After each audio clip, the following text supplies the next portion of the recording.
अंजली दमानी आज सावली बारची पाहणी करण्यासाठी गेलेले आहेत। आपण त्या दरम्यानची दृश्य पाहू शकतोय। अंजली दमानी यांच्याकडून या बारची पाहणी आता केली जाते। अनेक गंभीर स्वरूपाचे आरोप खरं तर अनिल परब यांनी या बार संदर्भात केलेले होते आणि आता या बारची पाहणी करण्यासाठी अंजली दमानी या स्वतः दाखल झालेल्या आहेत।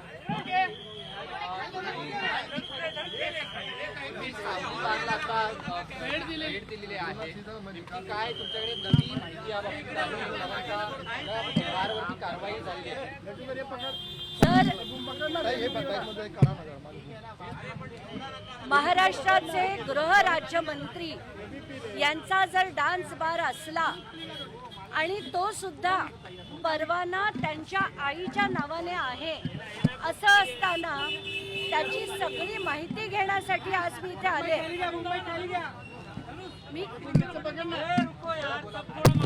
मी कधीही कुठलंही प्रकरण घेतलं की पहिले त्याचे कागदपत्र बघते, तर आता मी आधी ही जागा बघून इथून समतानगर पोलीस स्टेशनला जाणार आहे। मी काल त्या पियांशी बोलले, त्यांची वेळ घेतली आहे आणि आज जाऊन परवान्याची कॉपी, त्याचे काढलेले व्हिडिओ, कारण आता जी माहिती आहे आणि जो FIR मी वाचला त्या FIR मध्ये सरळ सरळ सगळ्या गोष्टी लिहिलेल्या आहेत की 5 माणसांचं पथक पाठवून इकडे आधी त्यांनी खालपासून वरपर्यंत पोलिसांचं पथक पाठवलं गेलं होतं। 5 पंच होते पोलीस, त्याच्यापैकी एक जण वर होता जो तिथे व्हिडिओ काढत होता। त्याच्यानंतर एक पोलिसांनी इशारा केला, मग बरोबर 11:10 रात्री इथे धाड टाकण्यात आली होती आणि व्हिडिओ सकट 22 महिलांना, त्याच्या कसं असतं जर एखादा परवाना दिला तर त्याच्या काही अटी शर्ती असतात, त्या सगळ्या अटी शर्तींचं उल्लंघन झालं होतं। स्टेजच्या खाली महिला येऊन त्यांच्याबरोबर राहू शकत नाहीत, पण त्या ग्राहकांबरोबर त्या महिला बसलेल्या होत्या। हे सगळं मी जेव्हा आता FIR मध्ये वाचलंय, त्याच्यात त्यांचा परवाना देखील योगेश कदम यांच्या आईच्या नावावर आहे।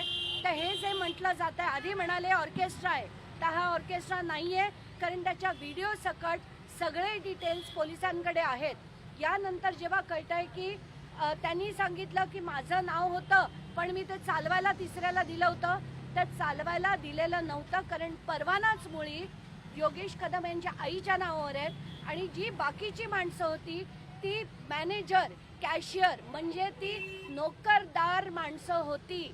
तर याचा अर्थ सरळ आहे की हा जो बार होता तो योगेश कदम यांचाच आणि त्यांच्या वडिलांचा होता, कारण त्याच्या बारच्या परवान्यावर त्यांच्या आईचं नाव होतं। कुठच्याही परिस्थितीत असे गृहमंत्री महाराष्ट्राला नकोत। गृह राज्यमंत्री यांनी तातडीने राजीनामा देण्यासाठी मला लीगली ज्या गोष्टी करायच्या आहेत त्यासाठी मी आता समतानगर पोलीस स्टेशनला जाणार आहे। तिथून ओरिजिनल FIR ची कॉपी, परवान्याची कॉपी मला जर त्यांनी दाखवलं तर तो जो व्हिडिओ आहे हा आता आपण बघतो इथे बोर्ड हा झाकलेला आहे, तर हे झाकण्याआधीचे तिथे बोर्ड काय होते या सगळ्या गोष्टींचे पिक्चर्स जर त्यांनी दिले तर ते मी घेणार आहे, कारण मला जर कायदेशीर कारवाई करायची असेल तर त्यासाठी मला या सगळ्या गोष्टी लागणार आहेत। म्हणूनच मी आता इथे स्वतः आलेली आहे।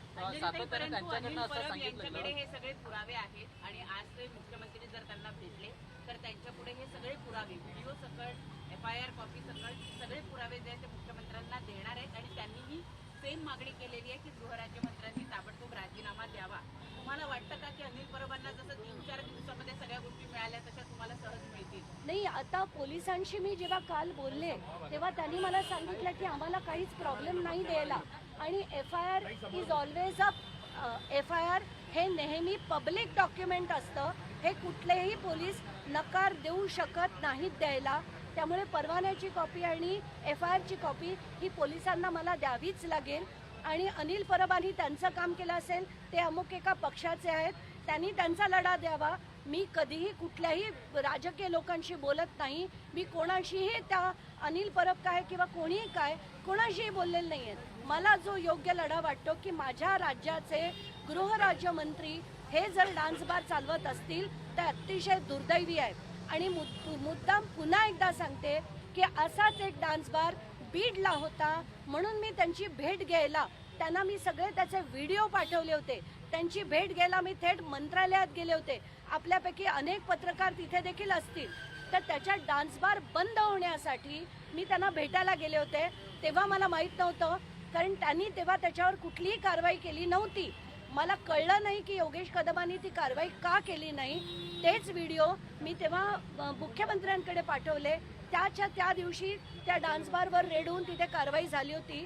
पण आज मला आता उलगडा होतोय, जर त्यांचा स्वतःचा डान्स बार असेल तर ते दुसऱ्या डान्स बारवर कारवाई कशासाठी करतील. सातत्यानं असं म्हटलं जात आहे की या ठिकाणी ऑर्केस्ट्रा चालायचा, मात्र 22 बार मला त्या दिवशी कारवाईच्या दिवशी ताब्यात घेण्यात आलं. तर ऑर्केस्ट्रा जर असेल तर त्याच्या काही नियम असतात. आता isakal.com आहे देशातील नंबर 1 ची मराठी न्यूज वेबसाईट. प्रत्येक अपडेटसाठी isakal.com ला नक्की भेट द्या.